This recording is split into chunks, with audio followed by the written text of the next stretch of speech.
Today, we are at the beginning of day 4 of science camp, where around 100 students from 100 bright students from different districts of West Bengal are participating and learning new things every day in an interactive manner.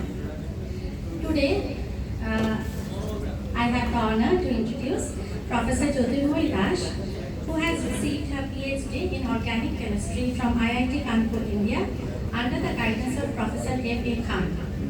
She was awarded an Alexander von Humboldt Fellowship with Professor H.U. Lessig at the Freie University of Berlin and a postdoctoral fellowship with Professor J. Bossi at ESPCI Paris.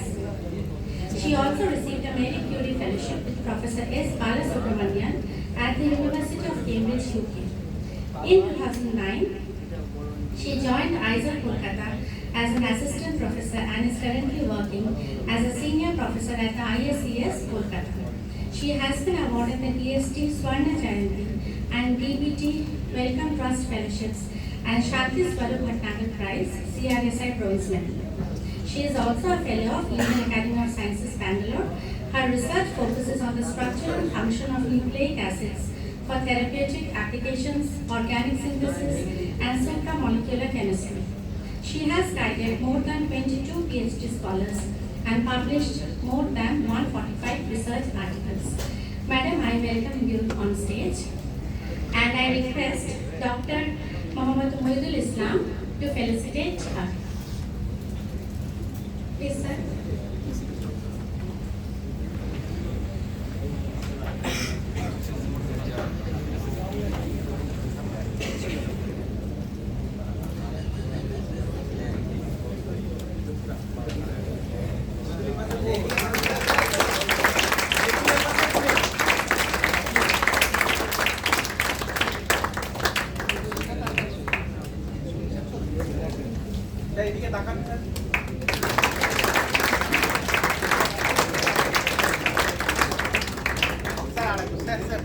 So এই মোমেন্টটাকে একটুখানি সামনের দিকে দেখে যেন দেখ হ্যাঁ হ্যাঁ সোজা করে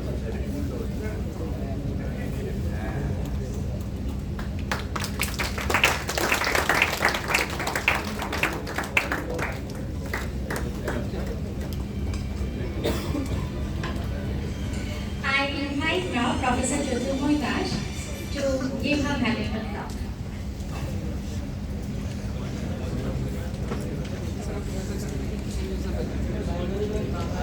Thank you for your kind introduction, and a warm morning to all of you.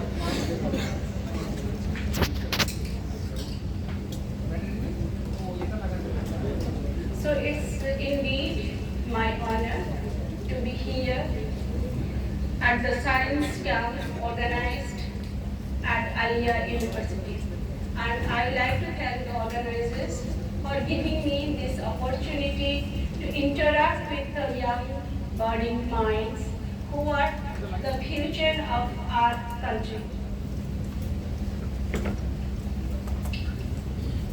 So in our lab, we have been working, or we can say we have been designing and synthesizing drug-like compounds. Not drugs, but they have the similar properties like drug. To interact with a biomolecule, that is DNA, in cancer and bacteria. So these DNA structures are present in cancer cells and also in bacterial genome for therapeutic applications. So before I begin our research work, so let us have a general discussion about science. Let us interact. Let you interact with me and I interact with all of you. Can any one of you tell me who is he, who is this personality? Can you identify this photo? Only for students. Tell me anyone who knows.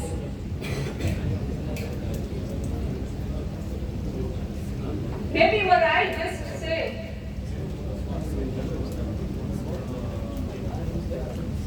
You haven't seen? Okay. See, he is Dr. Ramakrishnan. And let us look at his academic profile. And why am I showing today his photo? Right? So he obtained his BSc.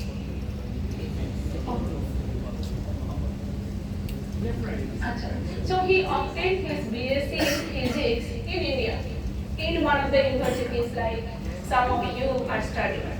And then he did his PhD also in physics in one of the reputed universities in US.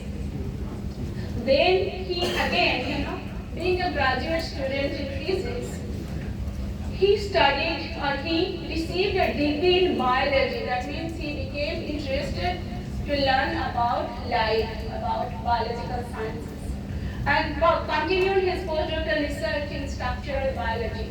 So you have seen different branches of science here in his academic career, physics and then biology.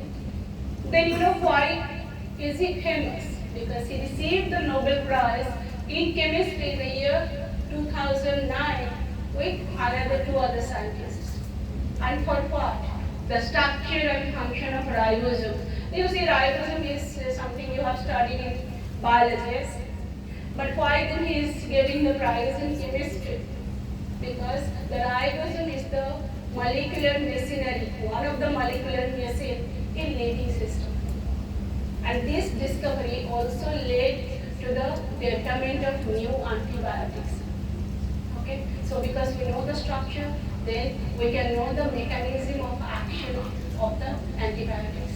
So he received the Nobel Prize in chemistry. So his work, his academic profile, says or demonstrates the beauty of interdisciplinary science. Okay. So now you see science have different branches, and you are all studying. You see chemistry, physics, biology, mathematics, and so on. But all these branches are interconnected with the same tree of science, or we can say the tree of knowledge, and that grows stronger and stronger, or taller and taller, only when we collaborate, we exchange our ideas. Now you have studied sciences from classes 3 and 4. What comes to your mind when you think of science? Who can volunteer for me? Just tell you have studied science, all of you. Yes, from class 3 and 4. It's not about physics, chemistry and biology. I'm just asking what is science? What comes to your mind? Right? Don't know this is what. So you just say whatever coming to mind. Means language of nature. Very good. You see, he has given a very correct answer. Science is a systematic study of nature or natural world, things around us. Yes, and how we come up. You have to ask questions. Don't shy. You know everything you know. What is science? Even you cannot say the electricity is also science.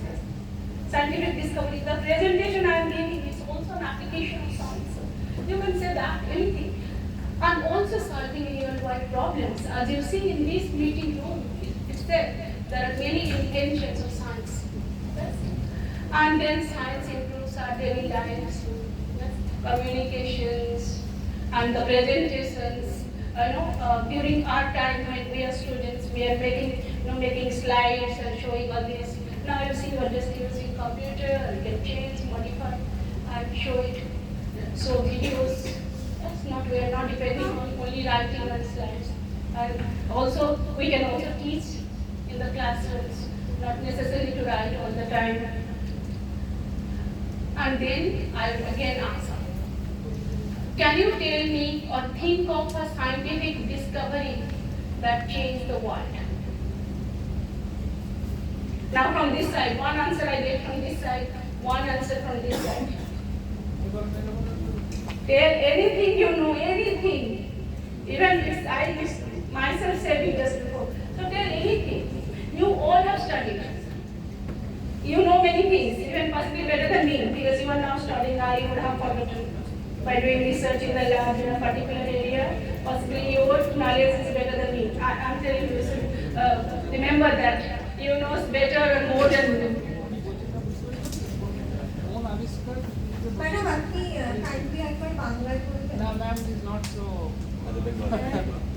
Okay, you can translate it for us. Discovery of electricity. He said electricity, right? Electricity is also important discovery. So today I will discuss 3 or 4 important, I will go slow so that you can understand, 3 or 4 important discoveries in science. So this is a photo. What is this photo? Tell me what is, can you relate this with a scientific discovery? You are telling loudly, anyone stand up and say? So you are smiling, you tell. I also want to learn from you. Don't think the person who is standing in front of you knows better than you. Possibly you knows better. So just stand up and say. Gravity. Hey, love gravity. And who is he? Newton. Yes. So you see. So he knows, every one of you studied. So what you are seeing? Apples falling from a tree. Yes. And the apple follows a straight path, not a curved path. That sparked an idea to Sir Isaac Newton. He was only 23 years old. Okay? That why the object is falling directly and not in a sideways. So that led to the law of gravity and how objects attract each other. And you know that I just started with a photo asking you why is he famous. He won the Nobel Prizes because in chemistry, not only he alone in the year 2009, along with 2 other scientists. So then, he did not win a Nobel Prize. But he would have won. Why? Because, the first Nobel Prizes were awarded in the year 1901. And Sir Isaac Newton lived more than 200 years before. It's a very long discovery. Very long time this discovery was done. And still today we are studying because it led to the foundation of modern physics. Now what is this? Again periodic table of elements. So who discovered it or who first organized this? Mendeleev. So this is Dmitry Mendeleev. He was a Russian chemist. So you see this, whatever you are studying in your textbooks, these are important discoveries that changed the world. That's why it is there, included in your textbook. Okay? So what you are studying, I am only showing that. And this is the systematic organization of elements. Who can say based on what? Organized, the elements are organized based on what? Atomic number. Based on atomic number. And at that time also many elements were not discovered, but their properties were predicted. So it was the first organization by Mendeleev, the periodic table.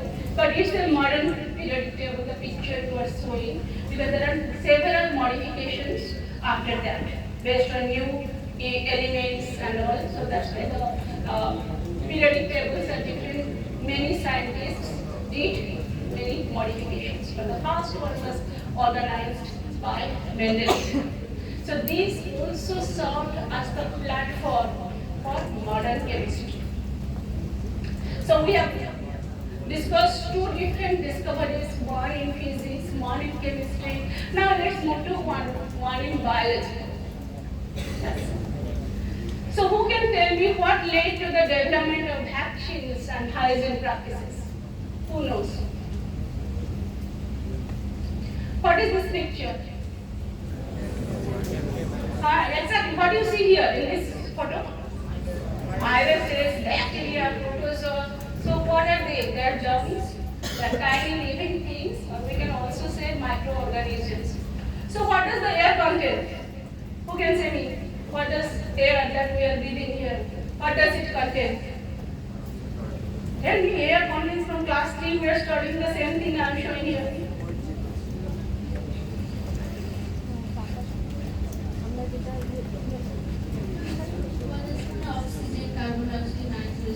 So mixture of gases plus oxygen, carbon dioxide. What else?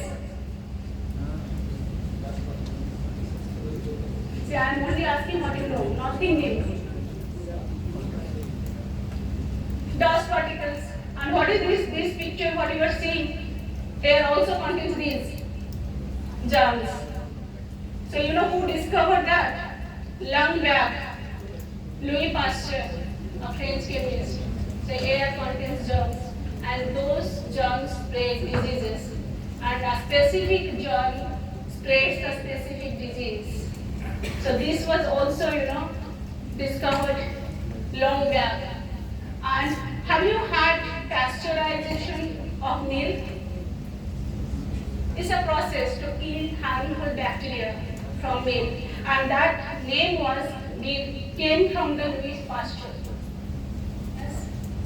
And he discovered the germ theory of diseases, that is, these tiny living things, which are also called microorganisms, spread diseases. Okay, and that led to, and then Robert Koch, another scientist who popularized this.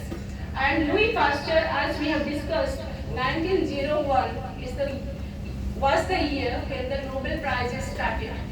And also Louis Pasteur could not win the Nobel Prize for this important discovery, that is germ theory of disease, because he just passed away 6 years before that, and he was not eligible.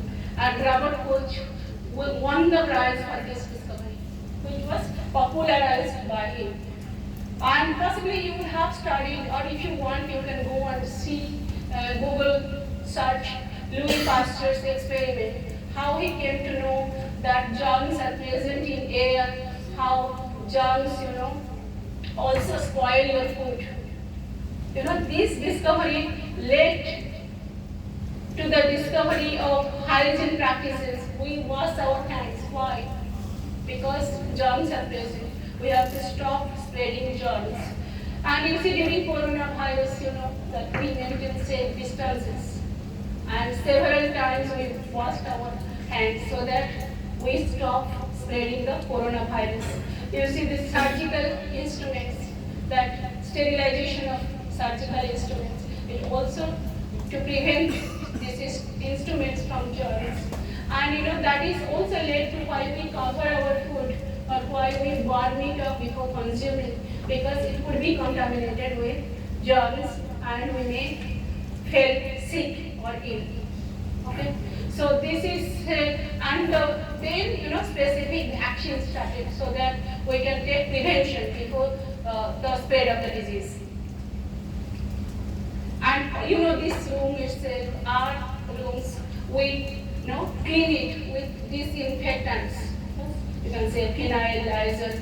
So all these things, disinfection, sterilization, and pasteurization of milk, this all started after this Louis Pasteur's germ theory of diseases. So this is also one of the important discoveries in biology.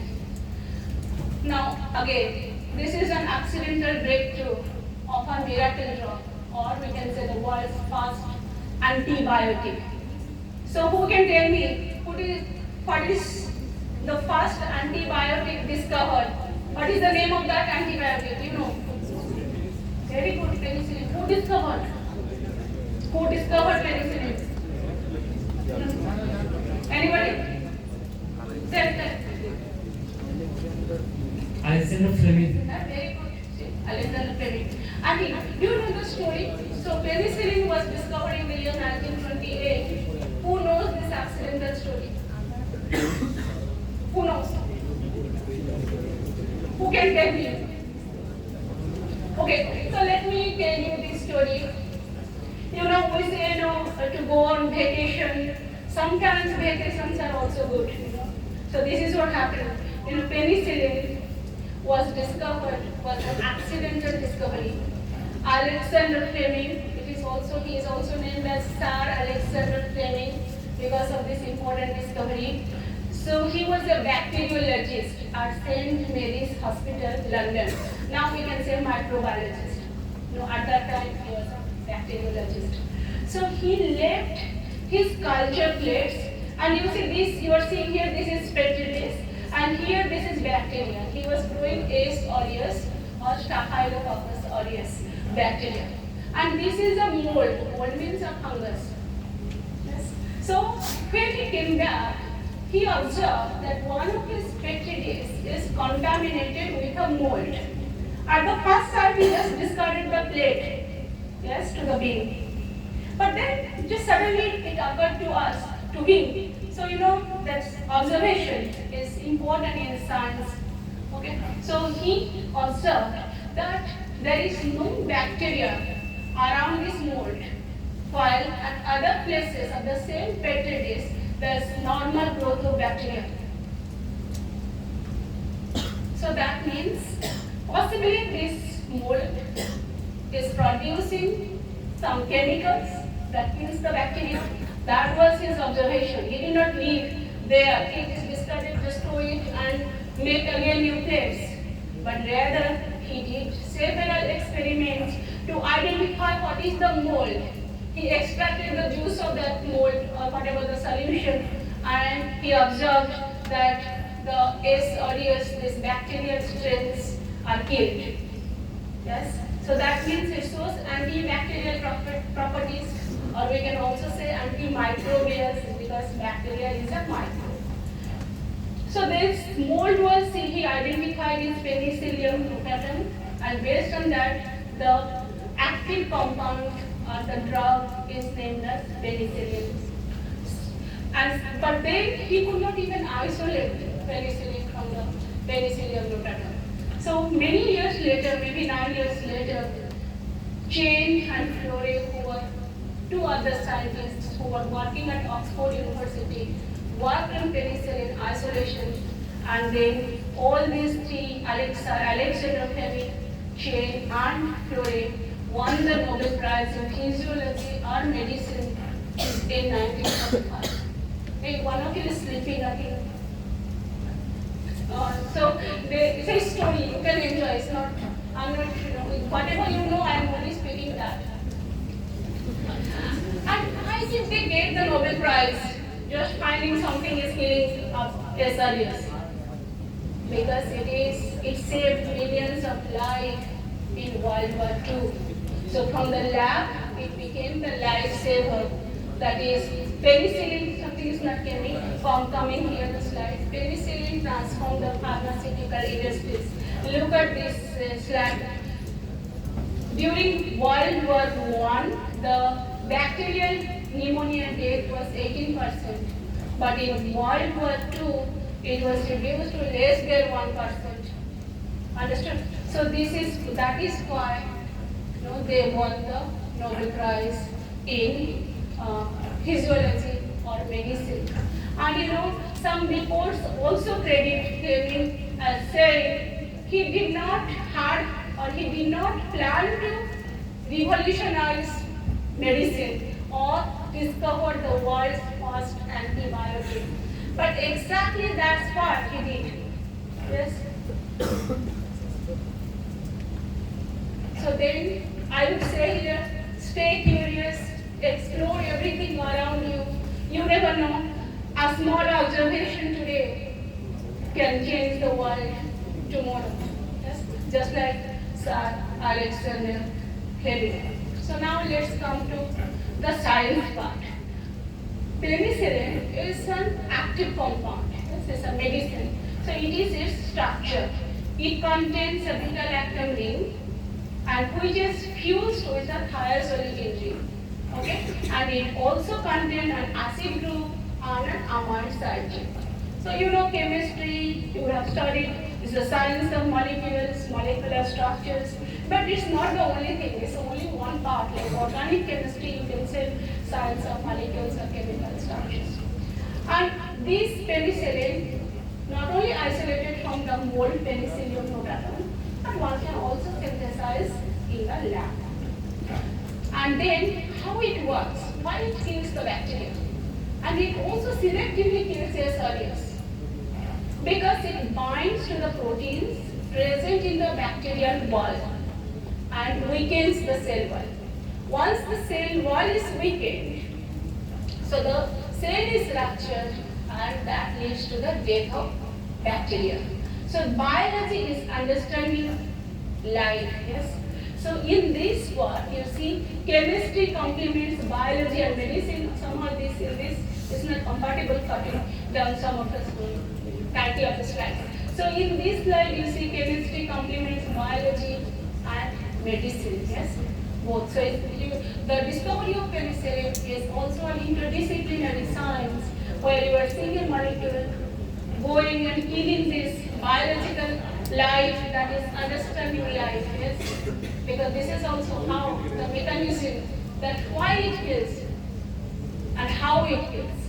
Yes? So this is biology. And then your application of this molecule in medicine. Yes? And then the pharmaceutical industry started. They started making this penicillin in large scale. Okay. So now let us see. So let us quickly discuss somehow these ones are compatible. The important discoveries, the 4 important discoveries that we have discussed: apple falling from a tree, germ theory of diseases, that is germ spread diseases, and then allergen premix. First antibiotic, that is world's first antibiotic, and periodic table of elements. So from physics, chemistry, and biology, medicine, so 4 different branches we have discussed here. Now before I again go into my talk, so let us discuss why to select a career in science. So there are different paths when it comes to selecting a particular career in science. Some of us select a profession or a career that parents like, okay, and some also follow their friends or close relatives because they can provide them support and guidance. Yes? And still, it is an interesting or growing field. People like, and many students opt for traditional paths like engineering and medical sciences, but there's nothing wrong in any of these, as long as you have a deep passion for this, as long as you enjoy this, as long as you are confident on this, as long as you put your best effort in any of these activities, any of these careers, choices. And some also dream of getting jobs abroad, and few also aspire for government jobs. Okay. So all are correct in their places because everyone cannot choose one profession. That's why there are different paths. Yes. But what I would like to say that why to see low better it's say why to choose research as a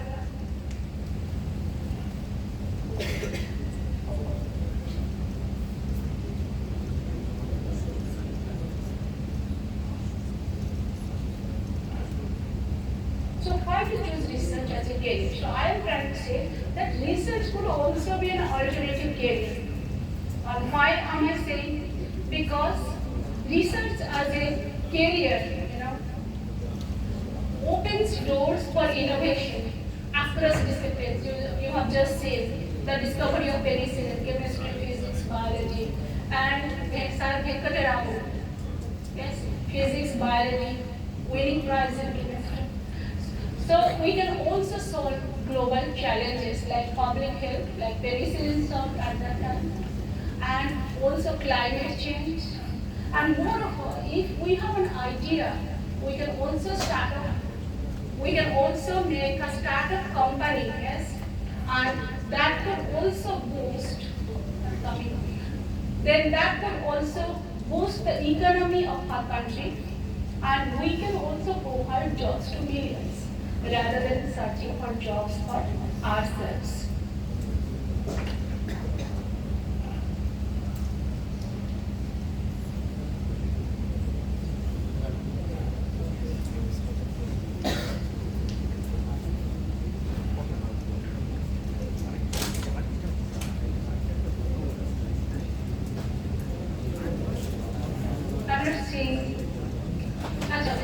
Okay, so now career also plays a vital role, in expanding our knowledge, in higher education, and moreover, there are diverse career opportunities. Like there are many emerging fields. We are seeing engineering here as a branch. Here, biomolecular engineering is also a branch of science. Who can say me what are the 4 biomolecules or 5 biomolecules you have studied in your lab? In your lab, sir, in your book. Biomolecules. What is biomolecule? Biomolecule, you know. Exactly the same what you said, Jen. You were telling, correct? You were telling, yes.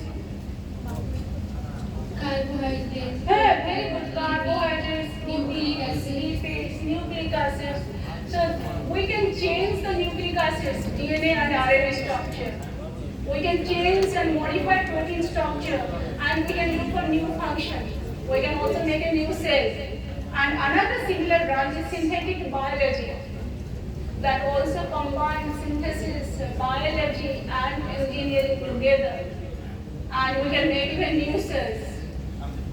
And then application of nanotechnology in biological systems and bioinformatics, like using your computational tools in biology. And moreover, we can also apply AI, artificial intelligence, in advanced scientific research. Possibly you have seen in even WhatsApp, you have a Meta AI. Yes? And so similar, the artificial intelligence can also advance our scientific research and knowledge. So therefore, research is a part of lifelong learning and lifelong learning new things. Since I am from a chemistry background, so I have just shown you one slide how chemistry find applications in diverse other disciplines. Chemistry, you have just seen the penicillin is a chemical compound. Yes? So it is used in drug design. Chemistry boosts our agriculture industry, your urea, fertilizers, even the insecticides, pesticides, are all chemical compounds. And biotechnology definitely, as chemistry produces molecule, and all your that you said, proteins, nucleic acids, carbohydrates, all lipids, all are organic molecules. All contains chemical compounds. Amines, that is amide bond formation in peptides, that's also amino acids. And nucleic acid, I'll show you the structure just after a few slides. And all these, you say carbohydrates, vitamins, proteins, lipids, all these 5 major nutrients are also chemical compounds. Not only that, in food industry we also use chemistry like preservatives, food preservatives. Yes? That is also chemical compounds. And daily lives, shampoo, toothpaste, all those disinfectants, cleaning items, all are your chemical compounds based on chemistry. And chemistry is all about color. Nutrition is also making colorful solutions. So these colors can be used as dyes and in textile industries. So these are all different branches how chemistry can find applications. Now let us come what we do in our lab. So what we do is, as a chemist, we synthesize small organic compounds. So we can say small molecules as big players. You have seen penicillin as a big player, as a small molecule, boiling and killing selectively only one of the bacteria, and saving life. So these molecules should enter the cell. So these molecules should have certain properties that can be cell membrane permeable, and then it can bind one of the biomacromolecules, as you said, nucleic acid. So we want one of the biomacromolecule or biomolecule, that is nucleic acid. And so I'll come to this again. So we synthesize small molecules that come and bind to DNA secondary structures. So what is this again? Who can say? DNA. So it's not a spiral, no staircase. It looks like the spiral staircase, is it? Yes. So now you see what is this. So this is DNA. What is the full form of DNA? Deoxyribonucleic. All these things, whatever until now I have shown, you know everything. Or you put it in a slide. And so this is deoxyribonucleic acid. This is also an important discovery in science, that is determination of the structure of DNA. And who discovered this? Watson, Crick and Wilkins in the year 1953. And here we are seeing Watson and Crick, both of them, who discovered the structure, proposed the structure, that these two strands are held together by what? You know, by what? The two strands, two separate strands. And you are seeing there now is the spiral staircase. So how do they bond with each other? What is that bonding? Hydrogen bonding. So the two strands are held together by hydrogen bonding. And according to their name, this is Watson and Crick type of hydrogen bonding. And for that discovery, they received the Nobel Prize in Physiology and Medicine. And you see, so the DNA contains 4 nucleobases: adenine, guanine, thymine, and cytosine. And also, you know, guanine hydrogen bonds with cytosine by using 3 hydrogen bonds, and adenine hydrogen bonds with thymine by using 2 hydrogen bonds. Yes? And these 4 alphabets, A, T, G, C, are also called the alphabets of DNA and also the code of life, genetic code of life. Now this is certain DNA sequences which are called genes, not all the DNA sequences, can synthesize RNA and protein, all are biomolecules. DNA and RNA and nucleic acids and protein is also another biomolecule. And this is by 2 different processes. One is transcription, by which DNA synthesizes RNA. The other is translation, by which RNA synthesizes protein. And this is usually who proposed this? This is called central dogma of molecular biology. And this was proposed by Crick in 1958. You know the Crick name, he also discovered the structure of DNA. So the same Crick also proposed the central dogma of molecular biology. And these 2 processes are essential for the survival of cells. So if no protein would be synthesized, the cell would die. Yes? So exactly that's what we need in cancer cells. We need to stop this transcription and translation, but selectively, only in cancer cells, not in healthy cells. Because if it stops these 2 processes in healthy cells, then the normal cell would also die.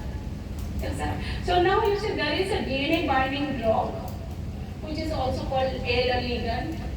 It binds to the DNA. You see the 2 DNA strands are held together by non-covalent interactions. It's not covalent bonding, yes? Hydrogen bonding, pi-pi stacking interactions. The same way, a ligand can also bind to the DNA by non-covalent interactions, like pi-pi stacking interactions or hydrogen bonding interactions or electrostatic interactions. Because you know that fact, because I did not show all the structure of DNA. So the DNA contains a sugar and phosphate backbone, which is a negatively charged.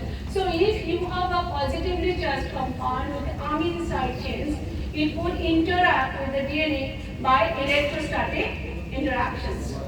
Okay, so this ligand binds to DNA and can stop transcription and translation. So in cancer cells, so you don't need a ligand for a healthy cell. Only when there is cancer or cancer cells, you treat a molecule so that since it changes the structure, so it is unable to do its function of producing more and more proteins. Yes? So this stops transcription and translation. Since no protein will be synthesized, that leads to the death of cancer cells. You know, doxorubicin is a molecule that binds to the double helical DNA. Here you see this is DNA, and this is 2 molecules of doxorubicin binding to the DNA structure. And you know, since it binds and stops transcription, this doxorubicin is also used in clinics as an anti-cancer agent, because it has the potential to stop 2 important processes and that is also selective towards the cancer cells. So therefore it is used as a chemotherapeutic drug. Now, this double helical DNA is highly abundant in the genome because normal cell also contains the double helical DNA. So therefore, it is quite difficult, yes, for a DNA binding drug. Not only doxorubicin, many others are there. Even now, people synthesize molecules that can bind to the DNA structure and alter its function. It's an active area of research. So they can selectively bind to the double helical DNA in cancer cells. Therefore, you have seen many chemotherapeutic drugs, people when they use chemo, so they get undesired side effects. This is because they also go and alter the normal cells. So it's not selective for the cancer cells.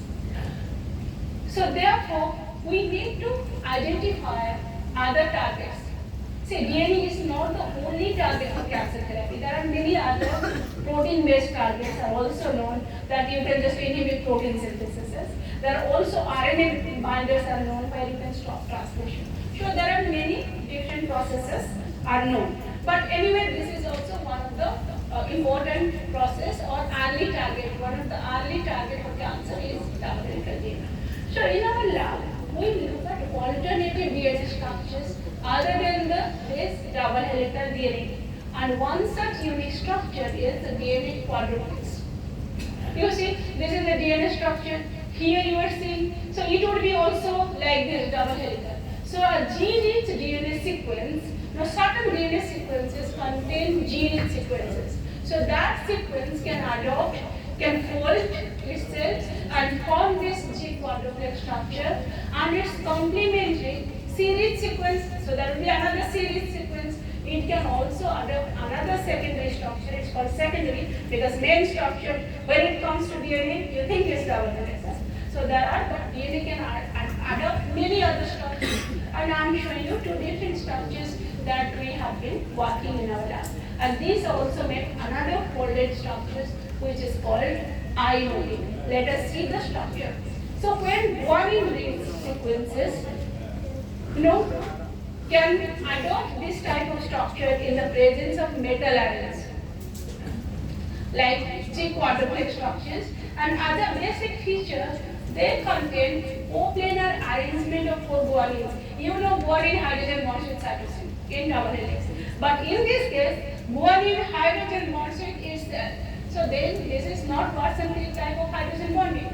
This is called Hookstein type of hydrogen bonding. In DNA structure, not only Watson-Crick type of hydrogen bonding is there, but there are other DNA structures which can also form Hookstein, other type of hydrogen bonding patterns, that is called Hookstein type of hydrogen bonding. So these G quadrants stack upon each other in the presence of monophenate cations because it has a cavity. You see 4 oxygens of guanine that amide. And then its complementary cytosine DNA sequence can also adopt another folded structure, which is called IOD. And why this also 4 strands? This we can also say C quadruplex. There is nothing wrong, we can say C quadruplex. But it is known as I motif because it contains this intercalated cytosine base pairing which looks like iron. Okay. So this is the 3-dimensional structure of I motif and this is the G quadruplex structure. So now let us come to another story as I am trying to tell you science in terms of story so that you don't get sleep or something. You don't feel sleepy in the lecture. So here the story started with a bang. Of course, definitely not Big Bang, yes. So it is a scientist, his name is Aliah Bang. And you see, he is not a scientist, he is a doctor, he is a medical doctor by profession. But he became curious about nucleic acids. So in the lab, what he did is, he gave this GMP, this is a nucleotide, possibly some of you have studied. This contains this nucleobase, guanine, and this is the sugar unit, this is the RNA base because there is 2 hydroxy and a phosphate. So this is 5' guanosine monophosphate. So these 5' GMP are guanosine nucleotide. So what he observed, when you take more amount of GMP, add water, it forms a gel-like structure. So that was his observation, which was reported in the year 1910, that GMP can form gel. But he did not know what is the structure of that gel. Or somehow it hasn't come well in this.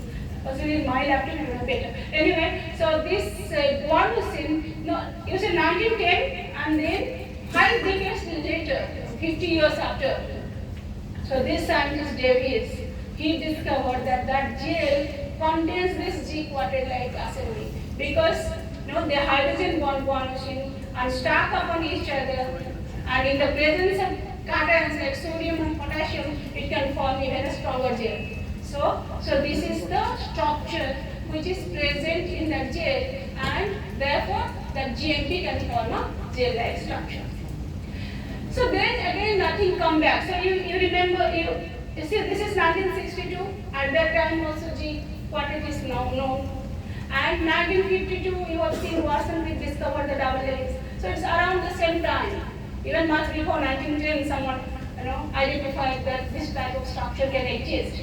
But nothing come up till 25 years until in 1989 two different Nobel laureates, Gilbert and Thomas K, identified that these gene sequences are present in the telomeres, at the end of chromosomes, and also promoter region of several cancer-causing genes. So he found that these structures are present in the genome. That means they can play a role. They can be a possible biological target. And since you see the structures are different, double helical DNA and quadruplex, so therefore molecules or drugs can be designed to selectively target DNA quadruplexes over the double helical DNA structure. Yes. So this is how the G quadruplex became a drug target, an alternative drug target. So in our lab, we synthesize a series of compounds by using simple synthetic methods, and then study if it can interact with the gene sequences that you have just seen present in cancer-causing genes. One such cancer-causing gene is c-MYC gene. The c-MYC gene is very important because c-MYC protein is essential for the cell growth and survival. But the c-MYC protein is synthesized, is overactive in some cases, and it produces more of its proteins. The c-MYC gene that you see, gene produces mRNA and mRNA produces protein. So c-MYC protein is produced more, like c-MYC gene is overactive and produces more proteins. And this happens in many cancers like lung, breast cancers, blood cancers like Burkitt's lymphoma. So why? Because c-MYC gene produces more proteins. Okay, so then it leads to the growth of cancer cells. So more growth, yes, cancer makes more growth. So therefore, and this gene sequence can adopt a G quadruplex structure. So what is our work is we make these compounds, and these compounds should enter the cell and so directly interact with this C-MYC quadruplex structure, yes, and not in the double helical DNA, and then stop these important processes, transcription and translation, because this is present in the gene, C-MYC gene. So it can synthesize c-MYC RNA and protein. So if we can stop the transcription and translation, then we can stop the c-MYC protein synthesis. So that was the idea. And exactly that we have did, like we have synthesized many compounds and we have used a simple chemical reaction, like a cycloaddition reaction we have studied, 4+2 cycloaddition means cellular reaction. Have you studied? Any one of you? Diels-Alder reaction. Have you studied? You have not studied. 4+2 cycloaddition. A chemical reaction, have you studied? Reactions. So what reaction? 4+2 cycloaddition is not studied. Photochemistry, no, photochemistry possibly not. Diels-Alder reaction, I think is there, no? 12 syllabus, no? Okay, so whatever. So this is like two chemical functional groups are there, functional groups. So you can see this is an alkyne group, you recognize. So this is N3 means 3 nitrogens, yes? They undergo a cycloaddition and make a 5-member ring. Okay, so we use a simple chemical reaction and make compounds, design compounds. Not only design, we have to also synthesize, and they bind and stabilize this DNA quadruplex structure. But it is not easy, to synthesize, design a compound, and that will enter the cell and do what we like. Yes? So many reported ligands, are not suitable for advanced clinical trials. They may show some binding, but they don't enter the cells. Yes, or they are difficult to synthesize. For like penicillin, if you want to give it to lot of people, large number of people, if it is so expensive, nobody can buy it. So you need a simple synthetic steps in the lab. You mix two compounds so that you can synthesize. Then only those compounds are marketed as drugs. So many compounds, organic molecules we synthesize in the lab are poorly soluble in water because drugs, molecules you see that we eat is if you put in water, you see this will be soluble or dispersible. But if it is not soluble, then it won't enter the cells. And then it should cellular permeability. Many compounds, big compounds, they are not cell membrane permeable. And the compounds should be easy to synthesize. And as you see, selective, because we just discussed that many DNA binding drugs show undesired side effects because they are not selective. They go and interact both DNA in healthy cells and in cancer cells. So we want molecules that show selectivity for a particular DNA structure like G quadruplex or double helical DNA. If it goes and binds to the double helical DNA, which is highly abundant in the genome, in every cells, everywhere, then also it will kill the cells, normal cells. So that is forget about selectivity between quadruplexes. And also, since we are studying in the lab, we want to see where the molecule went, yes? And we can see that by using microscopy, fluorescence microscopy, confocal microscopy. So these techniques we can use. So if your ligand produces emits light, so we can say fluorescent ligands, fluorescent pens we use to highlight something. So if the compounds have their own fluorescence, then we can detect them in cellular system by using microscopy. And then, as we have discussed, the mechanism, how it kills the cells, cancer cells. Did it really, or does it really stop the transcription or translation? So those things need to be studied in detail to know the mechanism of action of a drug-like compound. And now I am showing the discovery. I have discussed with you that we use simple alkyne and azide cycloaddition. This is the azide functional group. So this is the cycloaddition. If you heat it, these two compounds in the lab, if you heat it, you can get 1,4 and 1,5 triazine. Two different ways it can cyclize. So whenever you time, you tell me I will stop. Now, whenever time, you can tell me I will stop. Okay. So you have 1,4 and 1,5 triazones. Two compounds are formed. You see, R was in 1961. This reaction was discovered. And then, copper 1 catalyzed reaction, which is also known as click reaction.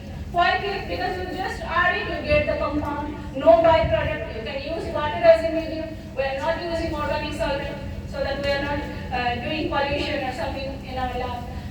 So you can add water, copper 1, and complete atom equilibrium. No other byproduct, only one compound is coming. So that's why it is known as click reaction. It was discovered by Sharpless in the year 2001. 61, 2001, 40 years later. So that means we can also look at, revisit the old reaction that you are studying now, or you are going to study in your BSc level. Yes, and think of new ideas, and so that we can also have some name reactions as per our name. Yes. And then, the same Sharpless, after the next year, 2002, thought, can we use this click chemistry and make molecules that can bind to a biological target. That means here we heated, the compound was formed. But if you just add the two compounds, nothing forms.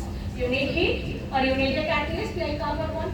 But here he thought that let us use a biomolecular protein and that was like acetylcholinesterase, an enzyme. So he used this and then put it with a lot of alkyne and azide fragments. So this attracts only the alkyne and azide fragments that can bind to the adjacent sides of the protein. And then it itself promotes the reaction.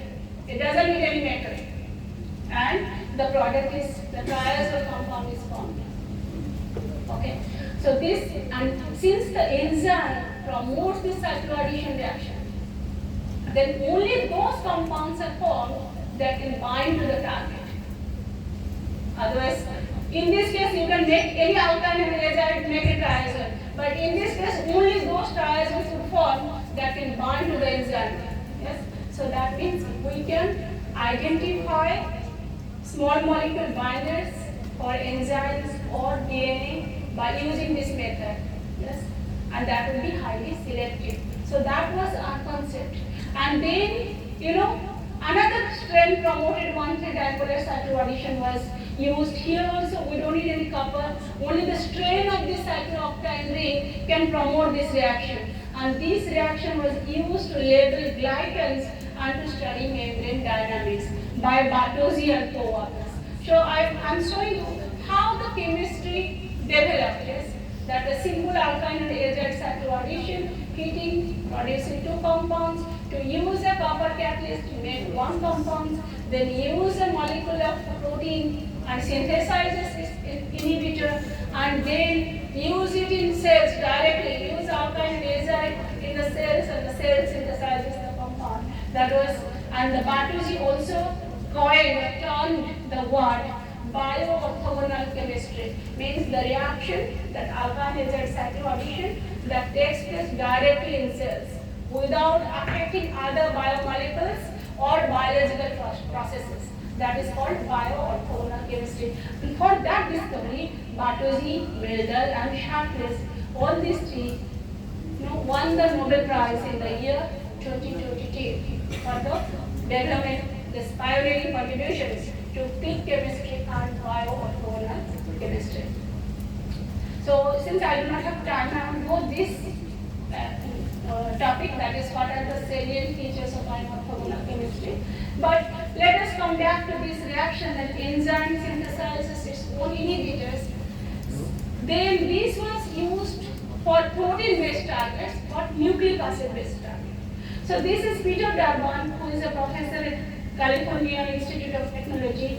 First time used a double helical DNA, and he also observed that it can promote dipolar cycloaddition, can synthesize large molecules and that bind to the DNA structure. So this is what our work. We thought, can we use DNA quadruplex and promote the 1,3-dipolar cycloaddition? So we used DNA quadruplex, we synthesized single alkyne and azide fragments, mix it with this, leave it for 5 to 6 days. The DNA quadruplex could promote the alkyne and azide cycloaddition, and the ligands that were synthesized directly bind and stabilize the DNA quadruplex structure. Then how we study in the lab? Then we use a series of biophysical assays like UV visible spectroscopy, possibly fluorescence, circular dichroism, isothermal calorimetry. These are the physical assays, biophysical assays to study interaction of a molecule with a biomolecule. And then we study the effect of this molecule in cellular system by using a series of biological assays. And I won't go more. So here I will just show that we take a mixture of compounds, alkyne and azide fragments, and add it with a quadruplex, DNA quadruplex, and then after giving sufficient time, we have used an external magnet to isolate the DNA. Yes, and then by heating, we get the triazole compounds.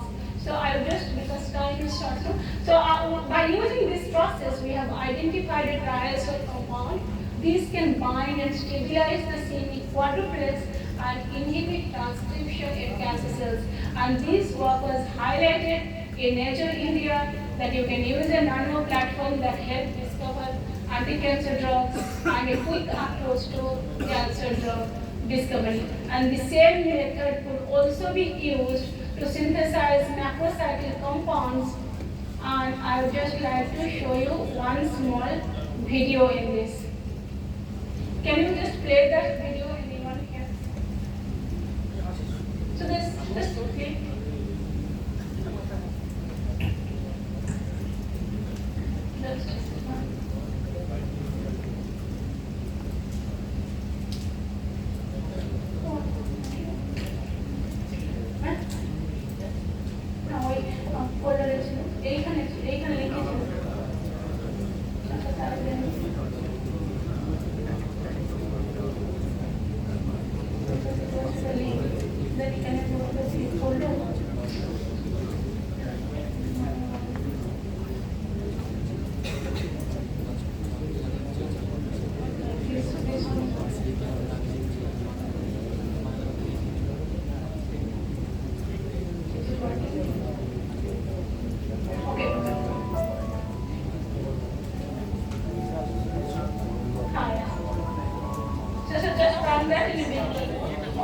I'll show this.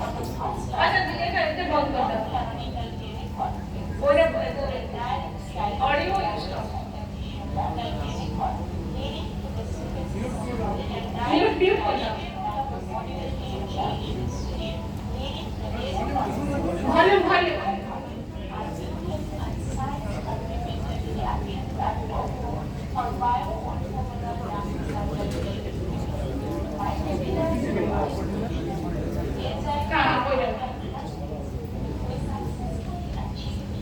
See, this is DNA, double helical DNA structure, but certain DNA, certain DNA can also let it be because there's only one main DNA. So these some DNAs you see can also form this four-stranded quadruplet structures. So what we have shown is that we have synthesized compounds that contain two alkyne and azide groups. So the quadruplex selects these alkyne and azide fragments and promote this 1,3-dipolar base cycloaddition and synthesizes a macrocyclic compound. And this compound can selectively bind and stabilize DNA quadruplex over the double helical DNA structure. And this also shows promising anti-cancer activities. Can we go back? So you have seen that how DNA is double helical. Some strands can adopt quadruplet structures, and we have synthesized compounds that contains like two functional groups here, two alkynes or two azides. So then only those fragments that can bind to the DNA quadruplets come close together and undergo the cycloaddition reaction and synthesizes the macrocyclic compound. Okay, so next we go to So the lead macrocyclic can bind to the DNA quadruplets and also downregulate means inhibits the C-weak transcription in cancer cells. And we have further shown that HeLa cells can also synthesize this macrocyclic compound directly. Like this is cell, you can just use alkyne and azide, they come together and undergo the reaction. And like you got the students, two students, they have synthesized, they have done this work. They have used DNA, they have attached the DNA with nanoparticles and studied this and identified compounds that can bind and stabilize the quadruplet structure and show promising anti-cancer properties. So this is a bioorthogonal chemistry because cancer cells or DNA, they themselves make their own binders or own anti-cancer agent. And so this is, see, both of them are in US now doing their postdoc. So they were PhD student in my group. So one of them, he was synthesizing molecules and the other was studying the biological understanding of how the reaction can happen in cells or in the presence of DNA and how does it bind to the DNA structures. And as we have discussed, these G quadruplexes are not only present in cancer cells, they are also present in microbes like bacteria. So our question was, can G quadruplexes present in bacteria or any pathogens can be targeted for therapeutics? In this case, we can get antimicrobials because it can kill the bacteria. It binds to the quadruplex and stops the transcription. Then the bacteria also dies, it cannot grow. So the same principle can be used in cancer cells to kill cancer cells, and same principle can be used bacteria to kill the bacteria. So, there are some reports where the G quadruplex DNA sequences are present in bacteria and virus, and they also play a key role in gene regulation. And so here is our work. Like, I want so much. I think I should stop. So like we have synthesized compounds that is cell membrane permeable. This is S. pneumoniae. You can see this shows blue fluorescence, and it can kill the S pneumoniae bacteria. So this is our group research activities. One of our major areas of research is targeting nucleic acids, and I have only shown a glimpse of it. And we also study the DNA RNA cell assembly, and moreover here also the animation of one work. And also we synthesize molecules, so we also identify DNA that can transport ions like sodium, potassium, essential ions across the biological membranes, including cellular membrane. And moreover in the lab, all these molecules we synthesize ourselves in the lab. So here some of the work has been highlighted, that is hydrogens with antibacterial activities, and hydrogen can also kill leishmania parasites that cause skin ulcers. So this is my research group, and I would like to thank each of my students for their hard work and cooperation, and definitely funding agencies who give the funding or financial support to carry out research. And I work at ISS. You know why ISS is famous? Because it produced the only Nobel Prize in Science from our country. And it was the first Nobel Prize in Asia, that is Sir Venkataraman, Chandrasekhar Venkataraman. And this is the instrument, Raman spectroscopy, that he made himself in his hand. And the year 1928, when Alexander Fleming discovered the penicillin here in our country, and Venkataraman was making his own Raman spectroscopy. And why we celebrate National Science Day? We celebrate the Raman effect, the discovery of Raman effect on that day. Okay? So Science Day is celebrated. Okay, so this is ISS where we work, and where now I'm working, and I would also like to invite each of you can visit. Okay, thank you all for your time.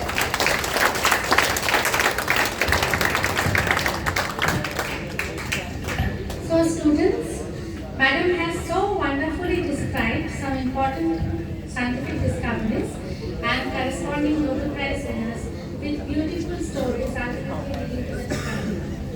And you will find many opportunities and avenues open to you. Do you have any questions for Madam? Any comment or discussion? কিছু জিজ্ঞেস করো? তোমাদের যাওয়া হচ্ছে?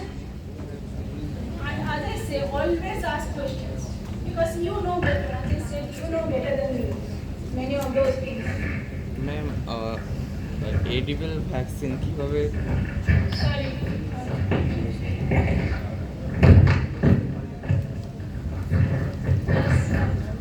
Ma'am how the edible vaccine is prepared How the edible vaccine is prepared edible vaccine, we are not making that. I said these the germs are present for prevention. Vaccines are synthesized. This led to the development of vaccines. Because if we don't know that germs are spreading diseases, so for what we are going to make vaccines? So this is another story for how the vaccines are made. Yes, another research areas. জিন editing Gene editing is another branch of biomolecular engineering, where you can edit a gene, like the gene producing campesine. If we edit it, if you do a mutation, yes, and you do gene editing method, then also you can stop the cancer. This is another important and powerful method. That's why that CRISPR-Cas gene editing method won Nobel Prize, because I could not include all those. So I made a simple story of asking questions about the things you have studied, and I wanted to see how you interact in your own studies that you have studied in your 12th class or 10th class. Okay? Thank you, ma'am.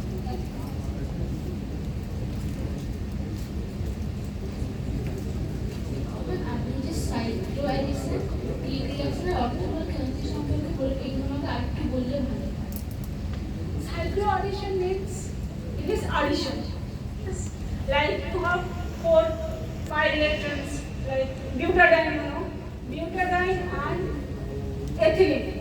So you add it, and you add this.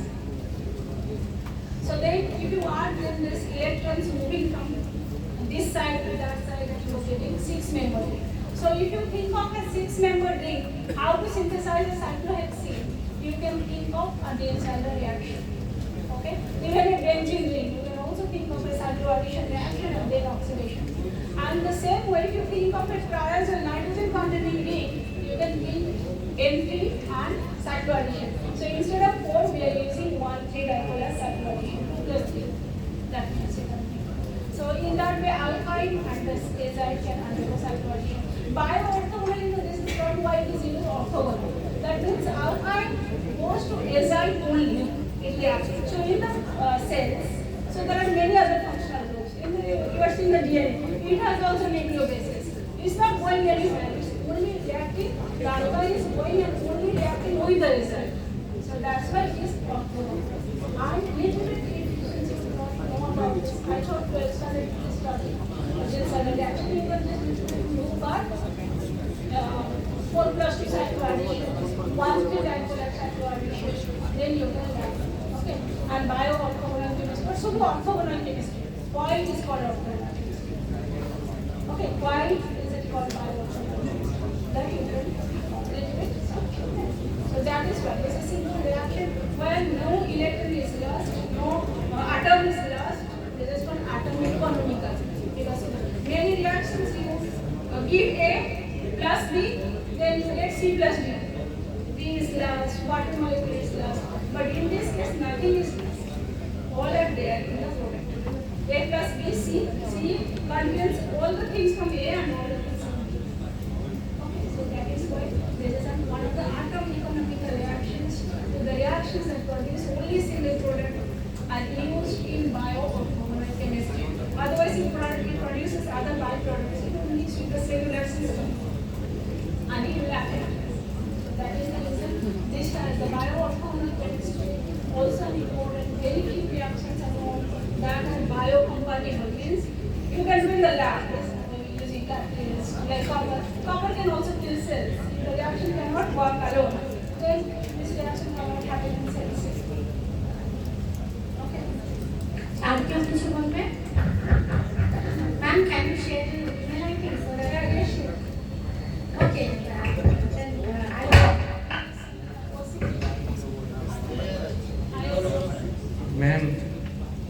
Ma'am অনেক স্টুডেন্টদের মধ্যে আমাদের মধ্যে একটা concept থাকে, অনেকে বলে যে কেমিস্ট্রি মানে ভয় করে বোরিং সাবজেক্ট হিসাবে। তো আপনি কিভাবে কেমিস্ট্রিতে মানে এত ইন্সপায়ার হয়েছেন? No, this is subjective. Some people say mathematics is very difficult, many do not study. Science itself is difficult, students do not study. Actually, anything, I want to say, anything you want to study, you can be good at. So you have to just practice. Chemistry is easy, but you need a lot of practice like maths. Every day you will be good at chemistry. And I want to say you something today. You are seeing I am speaking. Like you, I am also starting in the ODM medium schools. Like your Bengali is a medium, I was also ODM medium school. So imagine it happened very difficult for me. When directly from going from Odisha to IIT Kanpur, all the Hindi speaking people, yes, either I can speak Hindi or English properly. So I slowly developed, not one day I will speak, but slowly developed. Yet I feel I should even develop more so that it will be much better, so that I can talk with audience of any audience of any levels. Like the way you understand, I should make it more simpler so that you can understand. So this is the same way. That the way you are, the same way I was also born and brought up. Studied in Odia medium schools. I did not know any English, did not know even any Hindi, could not speak. So there I accustomed with Hindi in local languages and slowly started speaking. And I also went a postdoc where many people didn't understand my English because their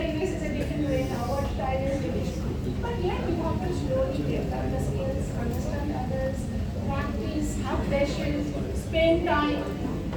You know, this all needs time. You know, for your talk, I have to prepare so many hours, 16 hours, 15 hours, so that I can come and speak something.